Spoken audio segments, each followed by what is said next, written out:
Today we are on the 6th Dhyan shloka of Shri Dakshinamurti Stotram. So let me chant it first and then we'll discuss it. Chidghanaya Maheshaya Vatamula Nivasine Satchitananda Rupaya Dakshinamurtaye Namaha. Translation. Salutations to Shri Dakshinamurti, the one who is pure manifested form of consciousness, to Maheshwara, the great God, to the one who dwells at the base of the banyan tree, to the embodiment of Satchitananda, I bow down to you. This 6th Dhyan shloka is a beautiful shloka, and in these two lines, Bhagwan Shankaracharya has given the entire Advait Vedant teaching. And I find it is so beautiful that he has explained the entire universe and what is beyond the universe, and he has done it through Shri Dakshinamurti. So in this particular shloka, 4 aspects of Shri Dakshinamurti are explained, and through these 4 aspects we can understand everything about the manifested world and the unmanifested world. So let's go to the first one. The first one comes in the words Vatamula Nivasine, the one who dwells at the base of the banyan tree. If you remember, when we did the Dhyan shloka 2, the second Dhyan shloka, and Bhagwan Shankaracharya was explaining the entire iconography of Shri Dakshinamurti, he had said that a very young looking guru, who is the avatar of Bhagwan Shiva, is sitting at the base of a banyan tree, and he's surrounded by aged rishis who are waiting to receive his updesh, receive the teachings and get liberated through the kripa of the guru. So at that time, we had also discussed the symbolism of the banyan tree, the Vata Vriksha. So the word Vata in Sanskrit also means to expand, to surround, and to encompass. So when Dakshinamurti is sitting under the Vata Vriksha, he's presiding over the 3 processes of Srishti, Sthiti, and Samhar. That is the creation of the universe, the maintenance of the universe, and the transformation, or some people say destruction of the universe. So Shri Dakshinamurti here represents Ishwar, and Ishwar is responsible for these 3 functions at the level of the universe. But at the individual level, if you will see, these same 3 functions are being performed by the Guru. The Guru is the one who is creating, maintaining, and transforming the Shishya, the student, the spiritual aspirant. How is this happening? What exactly is the Guru creating, maintaining, and transforming? So let's go first with the function of creation or Srishti. What is the first thing that the Guru creates? He creates interest in spirituality for the spiritual aspirant. So people approach a Guru mainly to solve their samsaric problems, mainly to get over their dukhs, mainly to get over their sorrows. And just being in the presence of the Guru, being in the satsang with the Guru, they realize that there is one entire universe which is beyond their small limited world of daily problems, personal problems. So one discovery is made, one new interest is created. So this is creation of an interest in spirituality. So being with the guru will give some practice to the aspirant, some upai, some solution. And when the person practices those sadhanas and follows the instructions of the guru, by practicing the sadhanas, the guru has now created something new, has created a sadhak. A sadhak is one who does sadhana, practice, spiritual practice. So first, guru has created an interest. From that interest, he has created a sadhak. And now when that practice becomes stable and the results of that practice start manifesting, the sadhak obviously wants to learn more about this science, about this art, and not just interested in solving daily problems. When this interest becomes tivra, when this interest becomes acute, sharp, pointed, focused, then the guru has created a shishya. So the creation, the srishti function of a guru is just like Ishwar. Ishwar creates at the universal level. Guru creates at the individual level, right? What about maintenance? Sthiti. That is the toughest job of the guru, isn't it? Because how long does the shishya spend time with the guru? How much time does the shishya spend with the guru? Few hours? Forget daily, few hours maybe in a week, sometimes few hours only in a month. What about the rest of the time? That person is in sansar, surrounded by the problems of sansar, surrounded by the attractions of sansar, and still with a lot of vasanas in them. So to keep that shishya engaged in spirituality, to keep that momentum of practice going so that the progress that the shishya makes does not fall down, does not become less, that maintenance work of the spiritual journey again has to be done by the guru. And then what about transformation? Samhar. Samhar, if you take it as destruction, the job of the guru is to destroy your rag, your dvesh, your vasanas, your avguns, and transform you from tamas to rajas to sattva, and to make you gunatit, beyond the gunas. So the first aspect that Bhagwan Shankaracharya is bowing down to Shri Dakshinamurti as a guru, the guru embodies that guru tattva that Shri Dakshinamurti stands for. So this is the first aspect. What about the second aspect? The second aspect is the first word of this Dhyan shloka, which is Chidghanaya. Chidghanaya. Chidghanaya means Bhagwan Shankaracharya is bowing down to the manifested pure consciousness. Manifested. What do we learn in Advait Vedanta? We learn that divinity is pervading everything in the universe. Divinity is pervading everyone in the universe.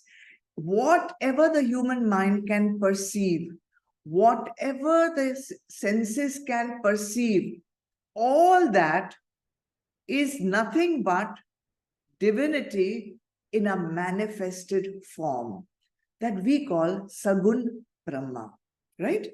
So Chid Jnana, Chidghanai. Chid stands for divinity, consciousness, and Ghana means dense, or if many people translate it as solidified. Solidified consciousness. I prefer manifested consciousness. For example, water. When it is in its liquid form, perceivable. When it is in its solid form, ice, perceivable by the senses, by the mind. But when it is in its subtle form, gaseous form, as water vapor, it is present, but not perceivable by the mind, not perceivable by the senses. In the same way, divinity, consciousness is present in everything, but beyond the capacity of the mind, beyond the capacity of the senses to be understood, to be perceived, but it is manifest very much in anything and everything in the entire universe, entire universe. So you can experience that beautiful divinity in Prakriti. You can experience it in nature when you see the flower growing from a bud and opening out its petals and becoming a full blossom. You can see divinity at work if you have that affinity to perceive that. So divinity is present everywhere. And in this second aspect, Bhagwan Shankaracharya says, I am bowing down, salutations, he says, to the pure manifested form of consciousness, which is perceivable through Shri Dakshinamurti. All right. So first was the guru aspect of Shri Dakshinamurti, and second is the pure manifested, created universe, which he is seeing through Shri Dakshinamurti. Let's go to the third aspect. The third aspect is salutations to who? To Maheshwara. Maheshwara, the great God. See the word Maheshwara, made up of two words. Maha, great. Isha, God, Ishwar. The great God, Ishwar, is the God of the three worlds. Which three worlds?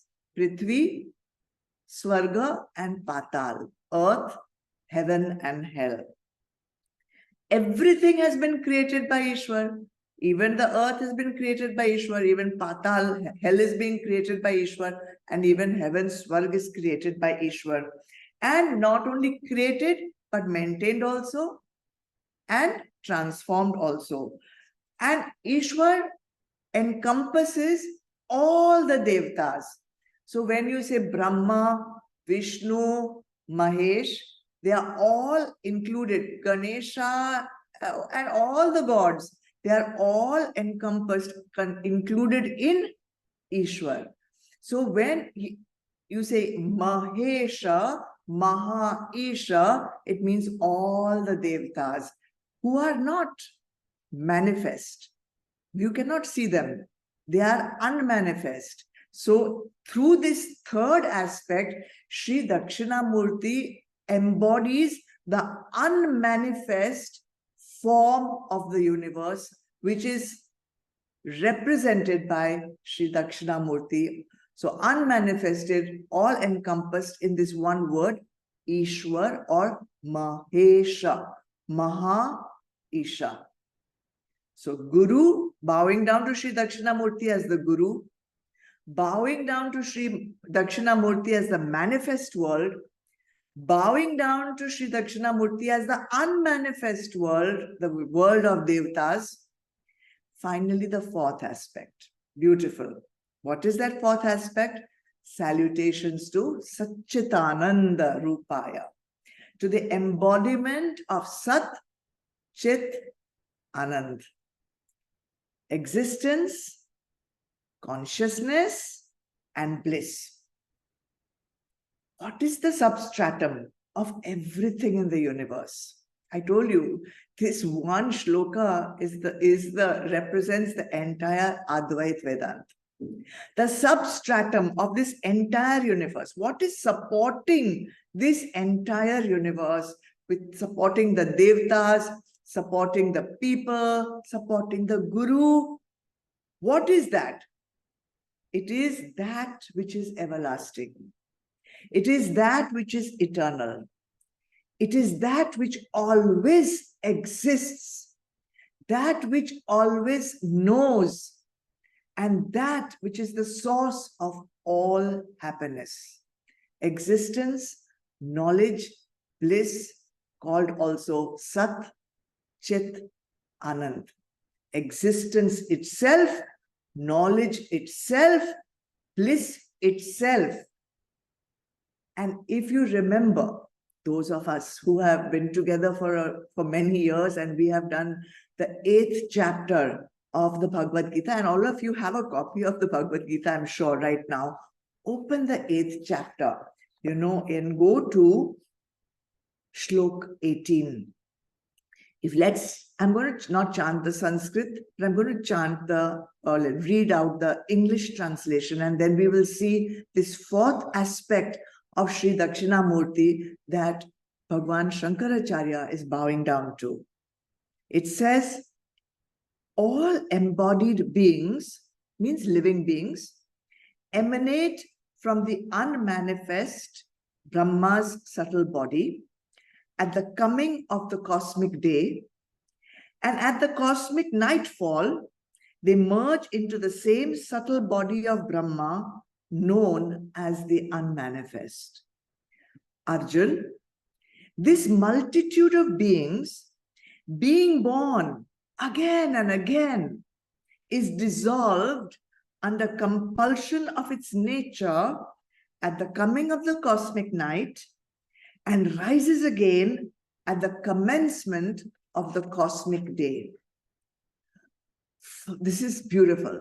Far beyond even this unmanifest, there is yet another unmanifest existence, that supreme divine person who does not perish, even though all beings perish. The same unmanifest which has been spoken of as the imperishable is also called the supreme goal. That again is my supreme abode, attaining which they do not return to this mortal world. Oof, this is so beautiful. What it means is, they talk about Brahma's day. So it seems that, Brahmadev has created this world. So when Brahmadev's day begins, this entire universe gets created. Srishti begins when Brahmadev wakes up, you can say, in his day. His day wakes up, the entire universe gets created. And when he goes to sleep, when his night comes, there is pralay. The universe merges back into Brahma. You'll wonder, my gosh, when is this going to happen? So don't be afraid. His one day is called one kalpa. Brahmadev's one day is called kalpa. And let me tell you, it consists of 4.32 billion human years. Okay, so this Srishti, this universe, exists for 4.32 billion human years. Then Brahmadev's night comes. Then Pralay happens for another 4.32 billion years. That makes one day of Brahmadev. So when the Srishti begins, multitudes of beings, it says, living beings, take birth, and at the time of the night, they automatically merge back into Brahma. So when Srishti happens, it's the manifest world, and at night it goes back into Brahmadev, unmanifest. Then the shloka says, transcendental, beyond this manifest world, Srishti, and the unmanifest world during Pralay, there is yet another unmanifest eternal dimension. And that realm does not cease to exist even during Pralay. So the universe may merge, The universe may be destroyed. The universe may no longer exist during Pralay. But there is a realm beyond manifest, beyond the unmanifest, which still exists even during Pralay.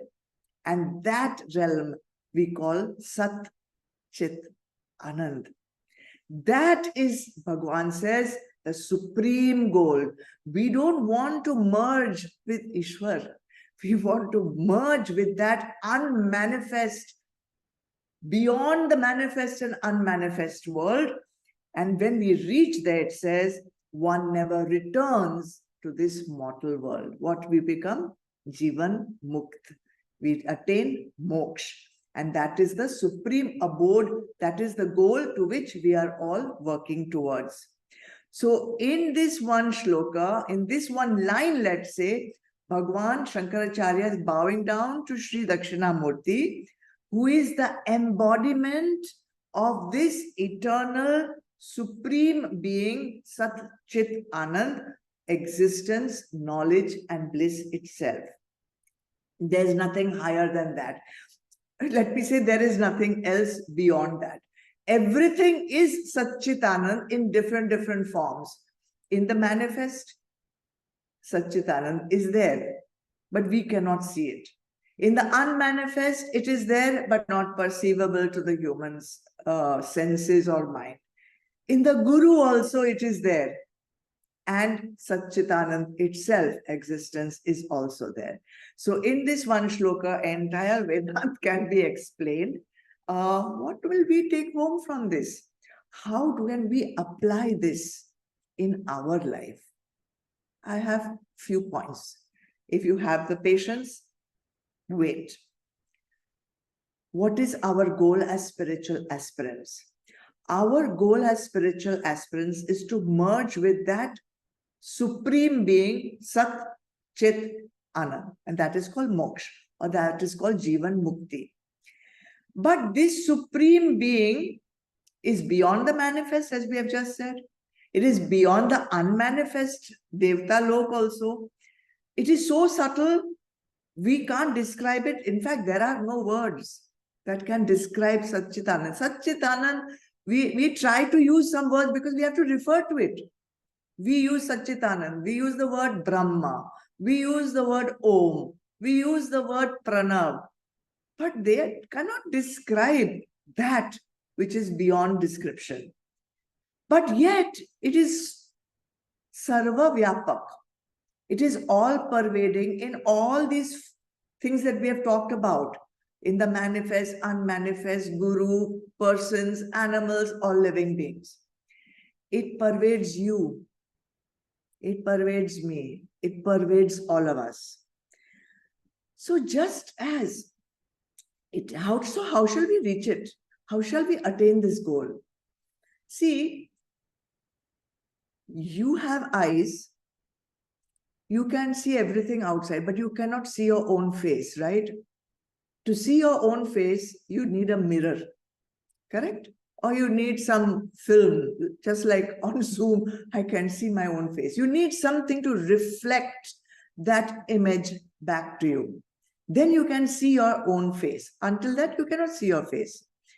So, to see ourselves as Sat Chit Anand, to see our Atma as its true self, we need a spiritual mirror.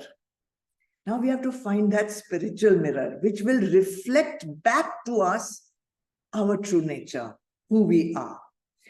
That spiritual mirror is what Shri Dakshinamurti is. Now, how will we find Shri Dakshinamurti? Where will we find that Shri Dakshinamurti? Where is this spiritual mirror? The spiritual mirror is the Guru Tattva in your own Sadguru. If you can reach that Guru Tattva, the essence of the Guru in your own Sadguru, and then you will find your own essence. How to reach that Guru Tattva in your own Sadguru? For that, you have to surrender fully. And to surrender fully, you have to make yourself Shesh. empty. Then you become Sad Shishya. Sad Shishya is the one who is Shesh. When you will become totally empty, totally Shesh, totally surrenderful, in full Samarpan, you will access that spiritual mirror in your Sadguru. And the minute you access that spiritual mirror, Guru Tattva, in your Sadguru, you will see your own spiritual self. And that is what this beautiful sixth Dhyan Shlok of Dakshinamurti Stotram tells us. I cannot think of any more beautiful shloka than this. But we still have one more Dhyan Shloka to go, which will be next Thursday. Till then, keep looking for your mirror.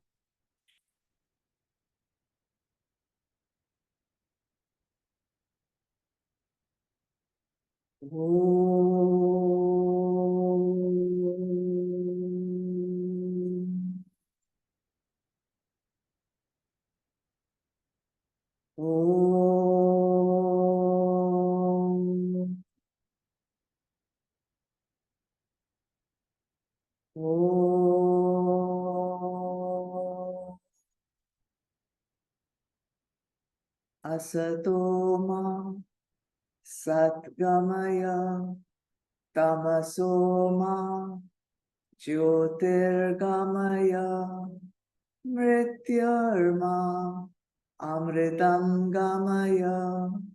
Om Shanti Shanti Shanti.